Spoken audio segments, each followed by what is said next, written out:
to News 18. I'm Shawnee Dodds. Prepare yourself for exciting interviews. I'm Jessica Kagoff. Thank you for joining us and tuning in to News 18. We are shooting from Hancock Park Elementary School in the Mid-Fairfax district of Los Angeles. That's right, Shawnee. We have 5 grade levels and about 600 students at Hancock Park School. Today, Room 18 students will report you on the cafeteria, the playground, the principal, hallway art, the Brewster Club, and more. And now we cut to Jared Lim and Lila LaBelle in the cafeteria.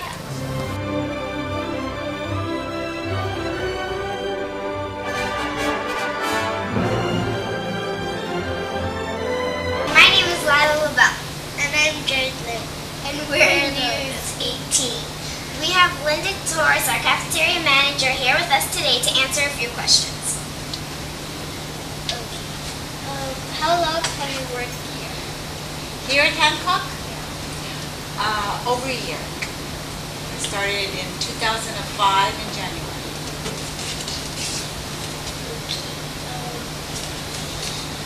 Why does the cafeteria sell healthy and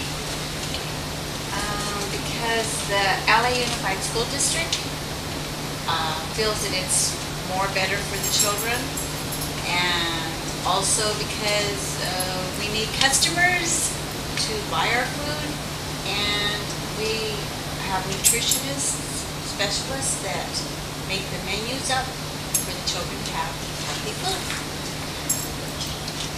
Do the kids eat fruit in the cafeteria? Yes, they do. They love our food, especially when we have variety. What happens when the cafeteria runs out of food? Out of fruit or food? Food?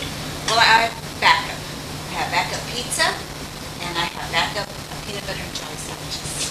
That's the rules of policies of LA Unified. We must have backup.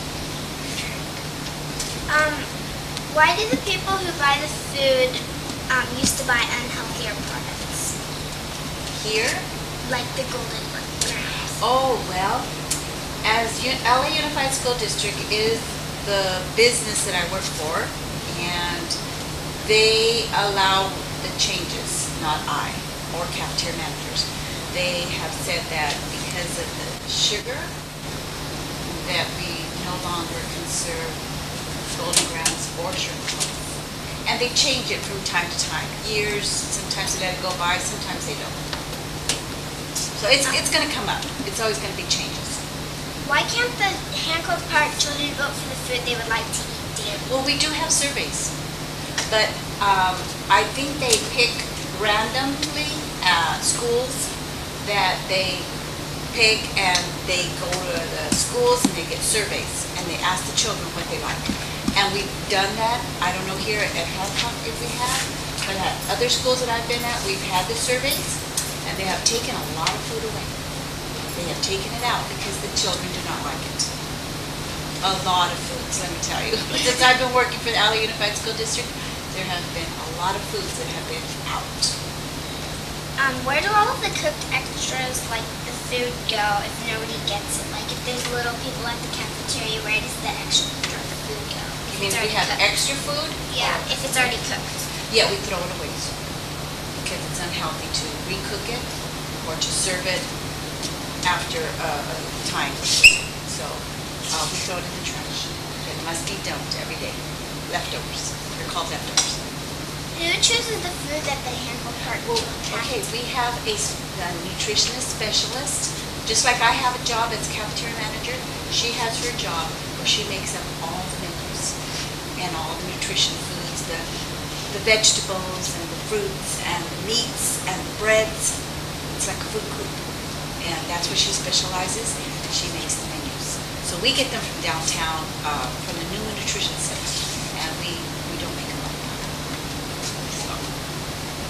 Thank you, Miss Torres. Oh, you're very welcome. And I'm glad you asked me these questions. Very nice. I'm Jared Lim. And I'm Lila LaBelle. We'll be back. These are our two-door refrigerators that I put my food. Here's my oven, 2-door oven. This is one stove I don't use. This is just a countertop that I put my food on once we cook it. Here is my milk box that we put our chocolate milk, white milk, and juice. And there's the sink. And that's it. Thank you. Cafeteria. This is where all of the children eat from kindergarten through 5th grade at breakfast and lunch. But sometimes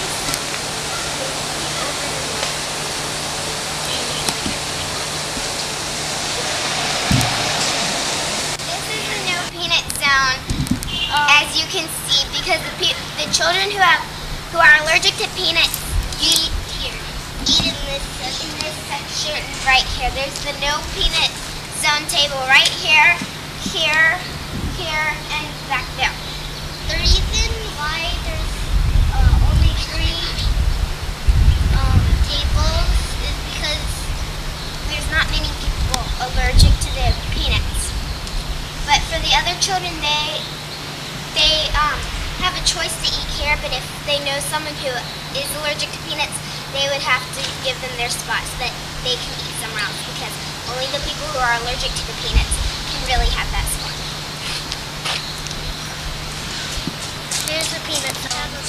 This is where we want to eat. This is News 18 signing off. Who knew how much work went into our food? Not me. Next, Kevin Ramirez reports on playground equipment.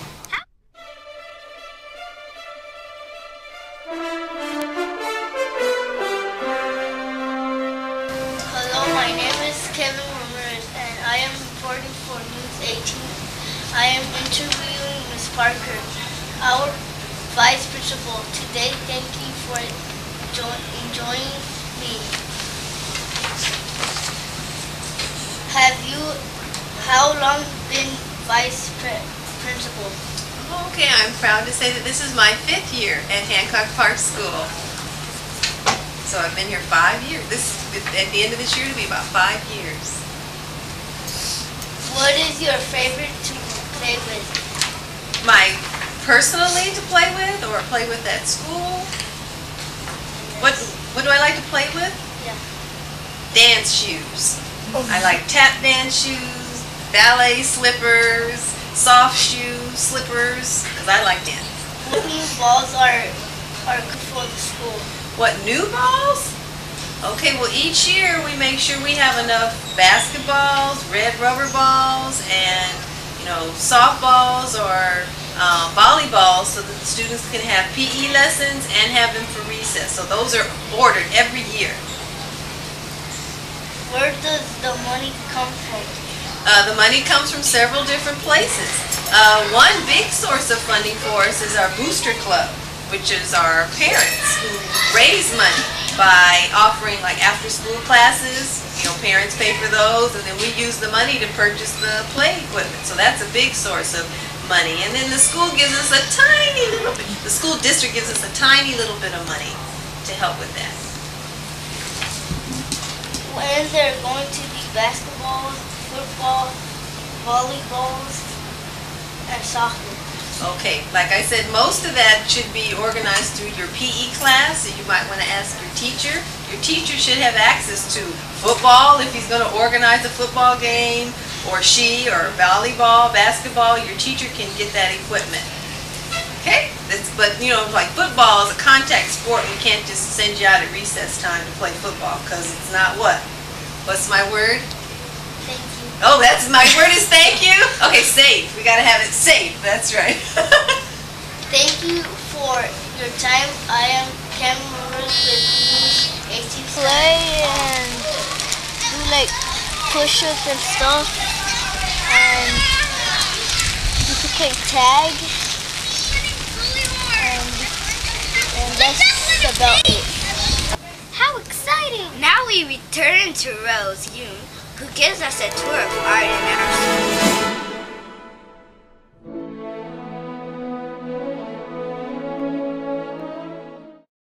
Welcome to Miss Kibden. Hello, my name is Rogan and I'm reporting for News 18. I'm interviewing Miss Kevin, a 2nd grade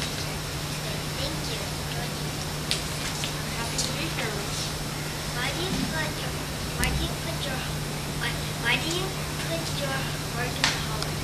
Well, mostly it's my students' work, and I love to show it off because they do such a fine job. Why do you do artwork that is very good? I blame it on my mother. My mother was a great artist, costume designer, and that's what I used to do, and I just was very fortunate to be given a lot of skills. Why do you work very hard on this? Well, here at school I mostly work on them with the children because I want to bring out the best in them, and I want them to be creative, and I want them to learn technical skills, like how to draw. When do you draw? Of my own, I do it whenever I'm on a break. And I like to do a lot of watercolor, and I like acrylics, and I like abstract, and I like realism. Thank you for your time. I'm Olivia with Music Start. This is Miss Cousin Student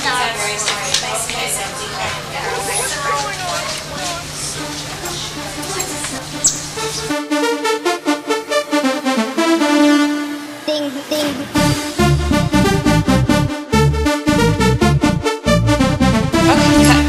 Bam, bam.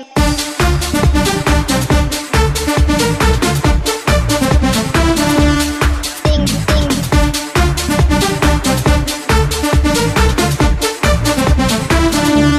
Bam, bam. Lots of color here.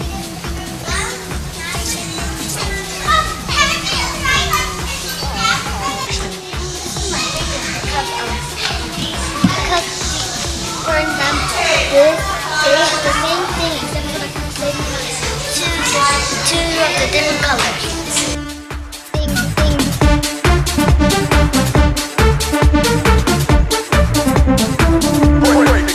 Break it.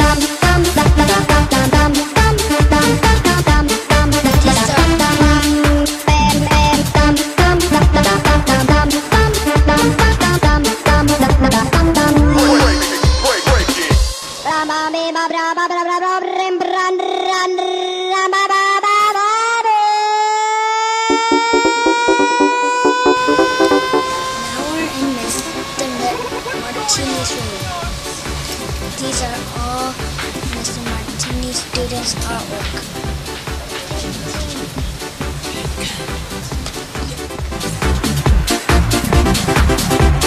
Bam, bam.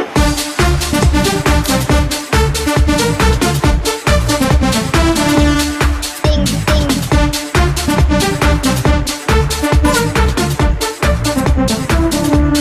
Da, da, da. All students' portraits of their heads and wears blue signs on them. On the top of them, there's all the pictures of the timelines.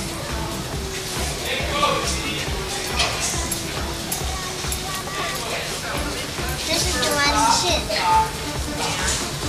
And this is mine, the front one. Goodbye. These are how Hancock Park students are. I am Rosie and signing off and News 18. I'm Lieutenant. So long. Look for some of those pieces in a museum near you. Next, we look at a day of the life of a teacher with Shira Janila.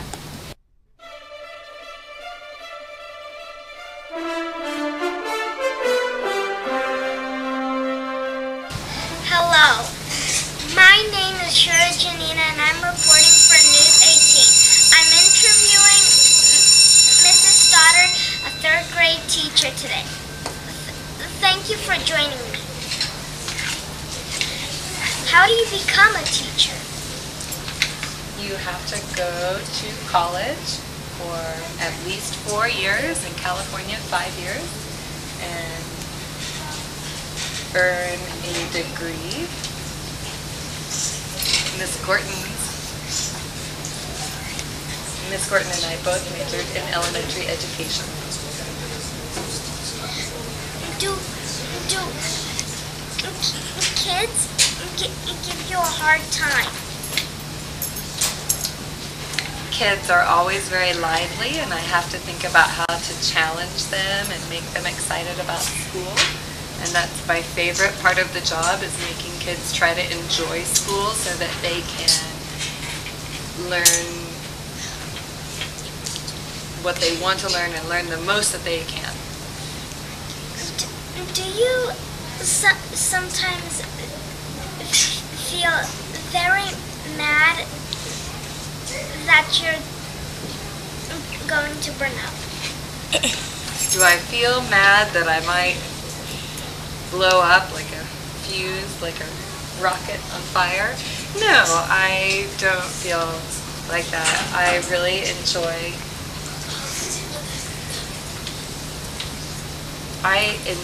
the challenges of teaching, and there are lots of them. But I also practice yoga, and I do yoga every week, and it's about calming down to accept challenging situations, and I really enjoy communicating positively with people. How do you plan? Each week I write down all of the lessons that we will be studying, and I plan for projects about 3 weeks in advance, and every week I meet with Miss Gorton and we talk about our teaching ideas, and every week I also meet with Ms. Lim and Ms. Zendejas and we talk about our ideas. So we talk about ideas and then I write them down in my planner, and I also make the copies that I'll need for each activity. What is your favorite subject? Oh, my favorite subject is, that's hard to choose. Probably reading. I love to read. I read every day. I like to read everything from wonderful fiction books to magazines and sports literature, and I like to read children's books and poetry. So I love to read. Reading is my favorite. I'm a reading specialist. I don't know if anyone knows. I have a degree as a reading specialist also. Do you like your job? I love my job. I love the students of Room 18. It's the most fun job in the world. I'm so lucky to come share my time with you every day. Thank you for your time. I'm sure Jenna with News 18 is signing off. Being a teacher sounds very fun. Now Sung-kun reports on Computer Lab. My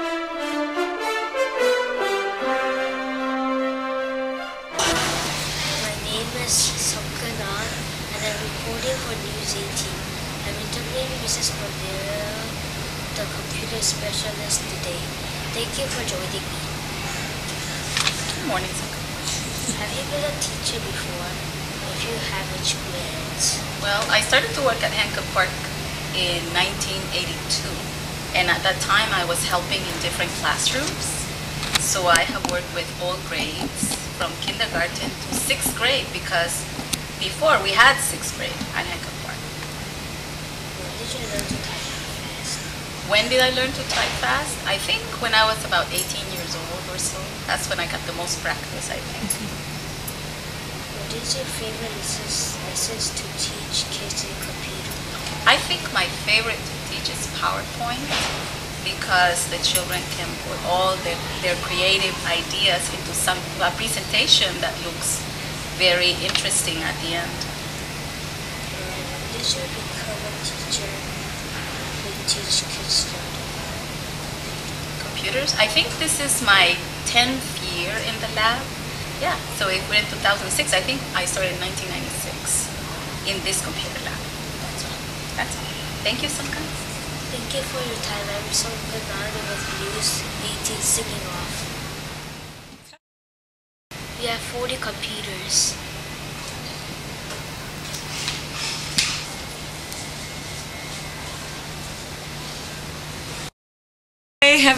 So many computers. Next we have John Bay with a special report on bully prevention.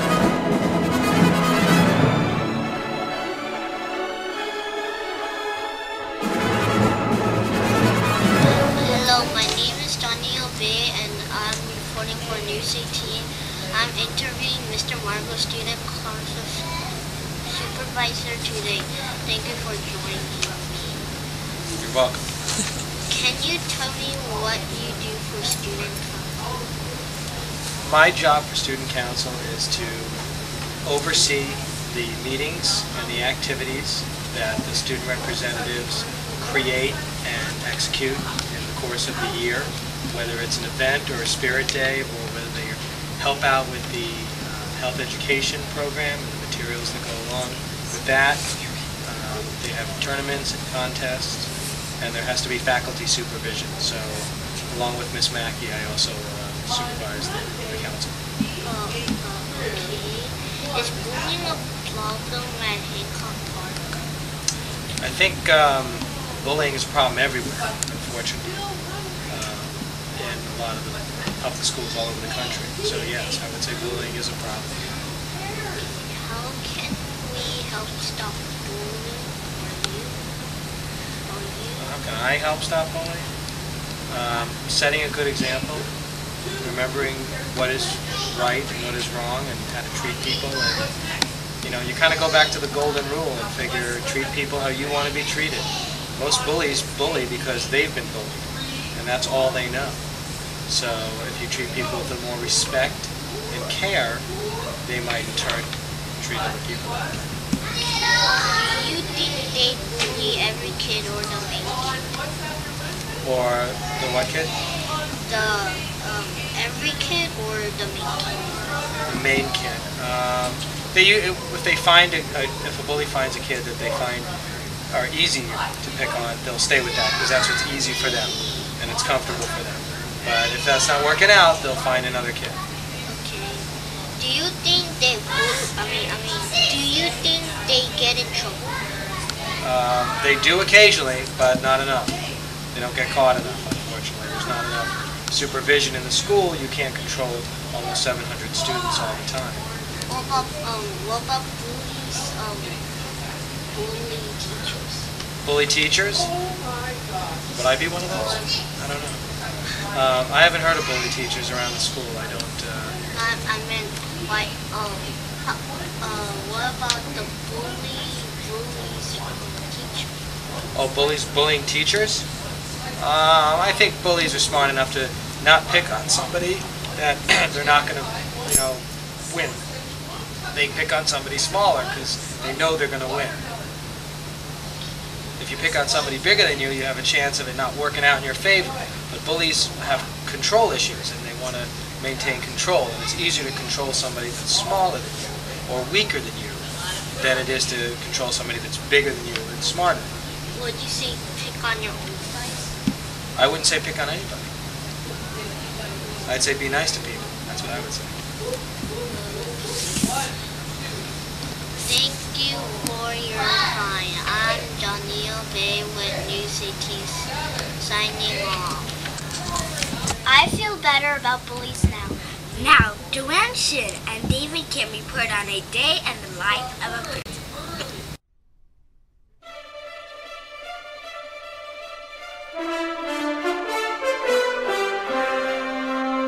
Hello, my name is 18. We are here with Hancock Park School's principal, Dr. Perez. Thank you for joining us today. You're welcome. Does being a principal give you stress or peer pressure? Sometimes it's stressful, but I don't experience peer pressure.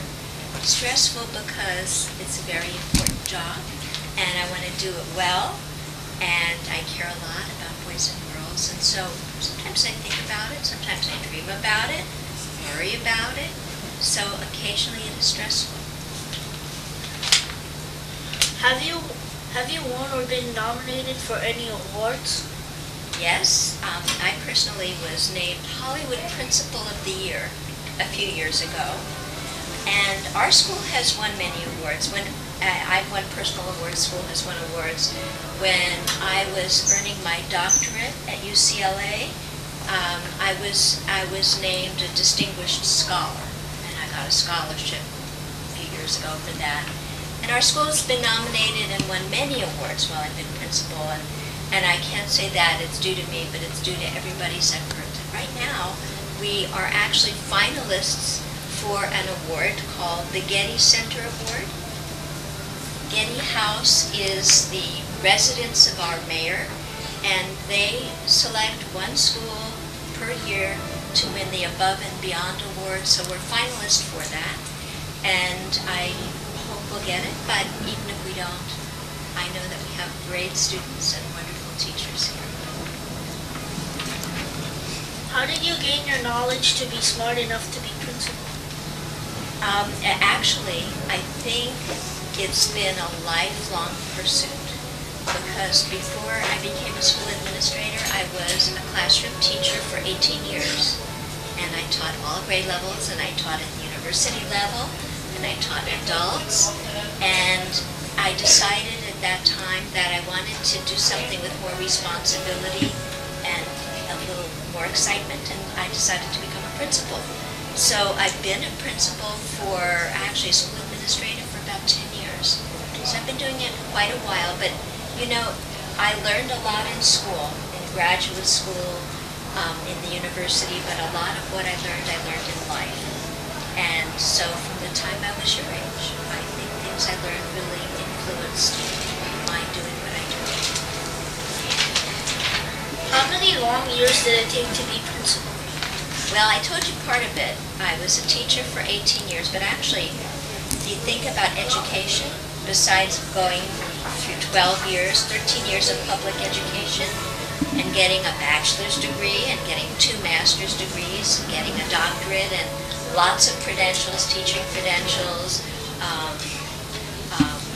administrative credentials, it took a long time, a long time. But you know what? I keep on learning every day, whether I'm attending school myself or not. So I feel like I still have things to learn, and I keep on learning because it's exciting. How long have you been? I've been a principal since 1996, so 10 years, and I was an assistant principal for 2.5 years before that. What do you think is most important about being a principal? The most important role I think I have is to think about the school as a whole and the needs of all the students, all the teachers, and all the parents, and making sure teachers have all the things they need to do a great job. What do you do during school hours? I run around a lot. I'm in classrooms a lot, and I'm seeing what is going on, so I know what is going on. I do a lot of communication. I speak with many, many parents, organize a lot of meetings, a lot of training sessions. For example, I meet with principals once a month. I have a meeting this Wednesday, and one of the things I'm responsible for is helping train other principals at the meetings. So that's something that I've been planning today. I feel that involving volunteers is important, so I take a lot of responsibility for that, do a lot of ordering, make sure everybody is paid the way they're supposed to be paid. I assess the learning program and get materials for classrooms, and I evaluate teachers and hire staff members. And so one of the things that's so exciting about being a principal is that no 2 days are ever the same. What is your favorite job of being a principal? Talking to you and talking to you. Do you enjoy your job? Yes, I enjoy it very much. If yes, why do you enjoy it? Because it's interesting, I'm always learning, it's stimulating. I feel that educating children is one of the most important jobs in the world, and I feel very fortunate to be involved in it. We want to thank you for your time today. I'm Joanne Shin. And we're News 18, signing off. My email, because I get a lot of messages over the weekend. Sometimes today I had something like 600 messages. So I have to check and see what messages there are, because sometimes there are important messages from the school district, from the superintendent, and from other people. So I see there are several that are important. Here, So this is one of the things that I check on. So I'll reply to this message. This is from one of our parents who's president of the Booster Club.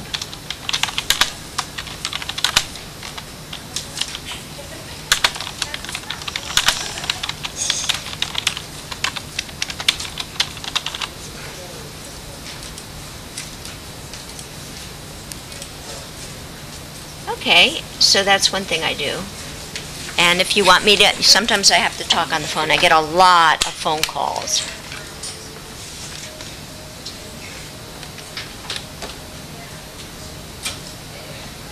Line's busy. Also, I have to check my calendar. I have a Palm Pilot, and I always look every day to see what it is I have to do. And I didn't have in here, I also have another part of the calendar which shows things that I need to accomplish every day, and I'm always writing them in and checking them off. So, for example, I'm working on preparing for this professional training for principals, and I have a deadline for that. And I prepared this morning an agenda for a teacher's leadership team meeting agenda, which is for tomorrow. I have to make sure we have a schedule for an assembly we're doing next week. We're having 2 assemblies, so I have a sign-up sheet for teachers to sign up for boys and girls to attend that. And I have to take care of our budget, which I'll be doing later. So those are a few things that I do when I come every day. Thank you, Kat, Joanne. That'll be great. The inside the life of a principal. What an important job. Next, we have Ethan Bonavito reports on parent conferences.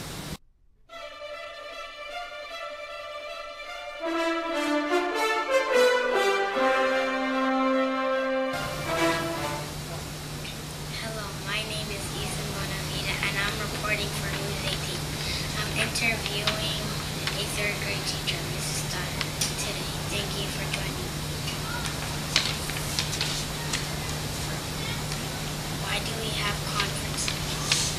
We have conferences so that parents can learn about what their son or daughter are learning in the classroom. And I like to have the kids come so that you can share all of your wonderful schoolwork with your parents. Why do you show their work? The work shows what you're studying in class.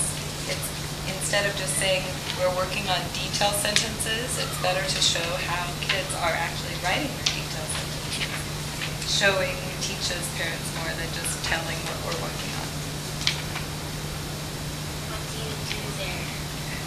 Okay, so John Neal and John are about ready to have their parent conference. John Neal will read about all of the papers in his portfolio, and I will talk to John about things that I notice in John Neal's work. Is it fun at parent conferences? It is fun because I get to hear wonderful stories about your families, and I get to chat with your parents, which I don't get to do every single day. Thank you for your time. I'm Ethan Bonavita with News 18 signing off. Very, very nice. Now Soleil Yu interviews the Booster Club Vice President.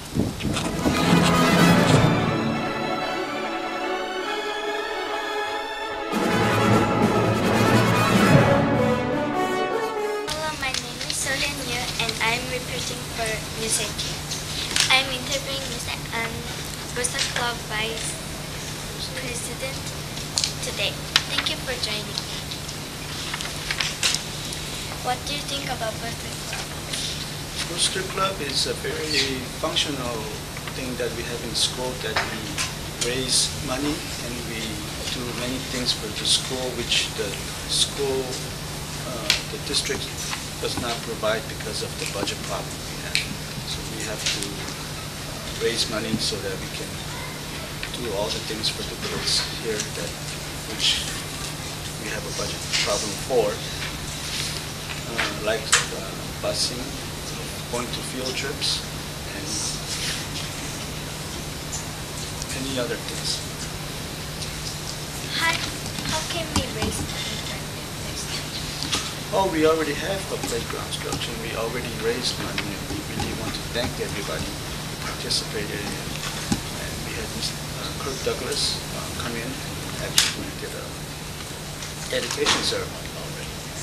So we raised a lot of money for that already. How much money do we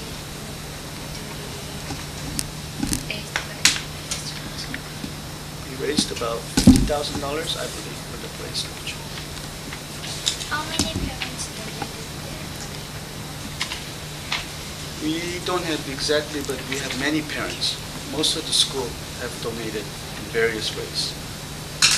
How many other people have donated money for school? Most of the school, more than I would say 50-60% of the parents donate to the Booster Club. In fact, this year we have over donation. So we will do many other programs to help the school, in the enrichment programs or whatever programs that we can do, and we can do so. What does Booster Club want from parents? Donation is very important, but we also want the parents to participate in the school activities. Like we have a carnival coming up, we have our patio, and we have many events. And we would like the whole school to get involved in getting the school to be a better school for all of us. Thank you for your time. I'm Soyeon Yu with News 18 signing off. Parents really do make a difference. Finally, Noah James and Edward Jung give us a behind-the-scenes look at Homework Helper.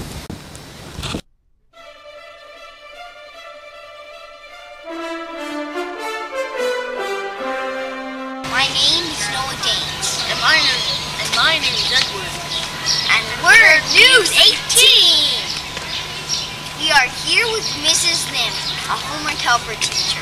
Thank you for joining us today.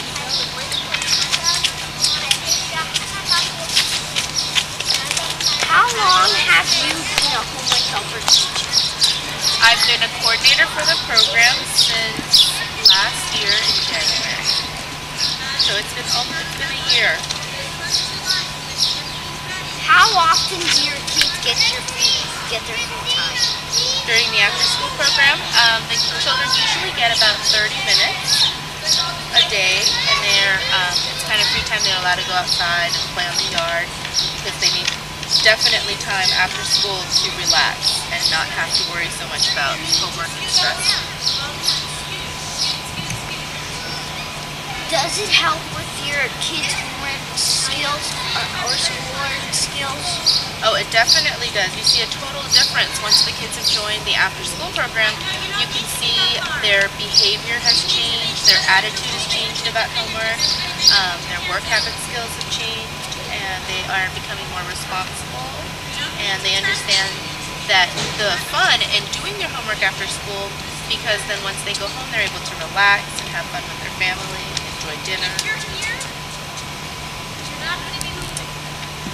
How long does it usually take for your kids to finish their homework? It usually takes the children the full 2.5 hours, well, taking out half an hour for their break. So it takes them a good 2 hours to work on their homework and to have it corrected, and so that they are becoming more independent as well. How many teachers are in this program? Oh, there are a lot of teachers actually. In first grade there are 3 different teachers that are teaching. In second grade there are 3 other teachers that are teaching, and in third grade there is Miss Essien and Miss Stoddard, and Miss Zende has substitutes a lot. And in fourth grade we have Miss Kaveen, Miss Glazier, and Miss Olagwanega, and Mr. Tynan, and in fifth grade Mr. Martini. So there's a lot of teachers. We also have a coach, Brandon, that comes on Tuesdays, and we have Mr. Goldhammer, who comes on Tuesdays as well to help. Isn't Mr. Turner a 5th grade teacher? He is a 5th grade teacher. He helps us with the 4th grade after school program now. And he takes the 5th grade class about once every 2 weeks. Do kids help you create homework? Do they help us create homework? Teachers usually assign the homework, and the children are the ones who are responsible to get it finished, right? During the night, yeah. Why do kids come to your room to play? Why do they come to my room? They come to my room. They actually don't come to my room. They go to the individual teachers' classrooms, and the children, it's usually the parents' decision, right? But I can say about half of the kids really want to come to Homework Helper because they understand that it helps them become better learners, and it helps them with learning their skills for school, and helps them to be better prepared in class. If new kids come and go to you, aren't their parents worried? If new kids come and go, let's see. And do you think good about deciding them to go to Homework Helper? Oh, I usually never have any lost children. If there are any children that don't show up, I usually call their parents to make sure that they're absent, or I go talk to their regular teachers during the day to see if they weren't here today. But we don't have a lot of new kids coming in and out. It's about the same kids that have been here since September. Do you like being a Homework Helper teacher? I love it. I love it. It's great. It's really great because it helps me to get to know a lot of the children, actually, from 1st grade all the way to 5th grade. And it gets me to be more involved in what's going on. I talk to a lot of the teachers because sometimes they give too much homework, and I have to talk to the teachers about it and say, I think that maybe you're giving too much homework, and this is really hard for your kids. And kind of help make a median, right, a balance, so that the children aren't overwhelmed with homework.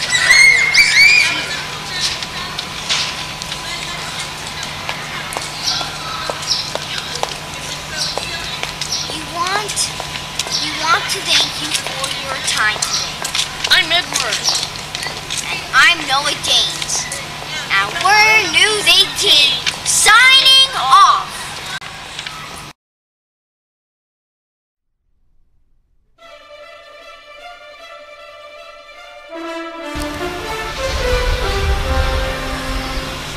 Hello, my name is Joanne Kim, and I'm reporting for News 18. I'm interviewing Miss Mary, a yard aide and paraprofessional today. Thank you for joining me. Do you think you know why kids think it is okay to barge on the play structure when it's not their turn? Well, I think in that aspect, it's because we want everybody to have an opportunity to have it the same amount of time. You know, I don't think it's fair for your classroom that you waited that long to use it and for somebody else just to come in and barge on your time. I haven't seen that much discipline. Do you care kids are breaking the rules? Oh, definitely. I definitely care. I think it makes you more responsible if we try to enforce the rules. Discipline is really a hard subject to address, and because there's so many parts of the yard that we have to be responsible for. So a lot of times we end up neglecting some stuff that goes on. We try to keep a really good eye on the structure because we want it to stay good, in a good shape for a long, long time. How many kids do you think might have got hurt this year by breaking a rule? By breaking the rule all over the yard or just on the structure? All over the yard. Hopefully none, but I think I'm a realist, and I'm hoping the percentages maybe out of the 180 days we go to school, hopefully maybe 5, hopefully, and hopefully that the injury is not severe. Do you think you know why kids think it's okay to tap people without being safe? Because it's fun. You know, it always has been fun, but sometimes some children have more energy than others, and they're a lot stronger than others. And you know, we all come in different shapes and sizes, and some are bigger and some are shorter. So we kind of have to try to constrict that a little bit. So that's the reason why. You know, if you tell somebody to tag somebody nicely, you get caught up in the game and it gets a little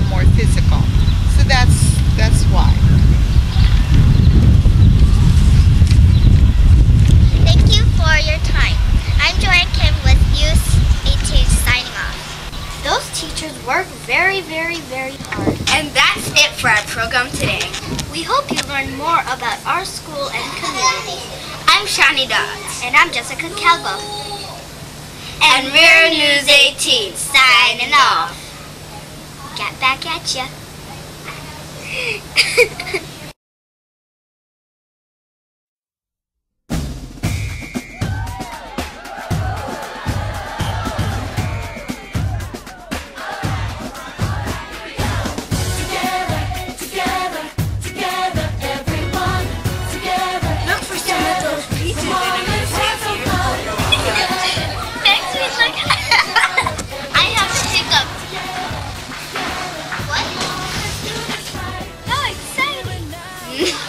So many. Look, some of those. Cut.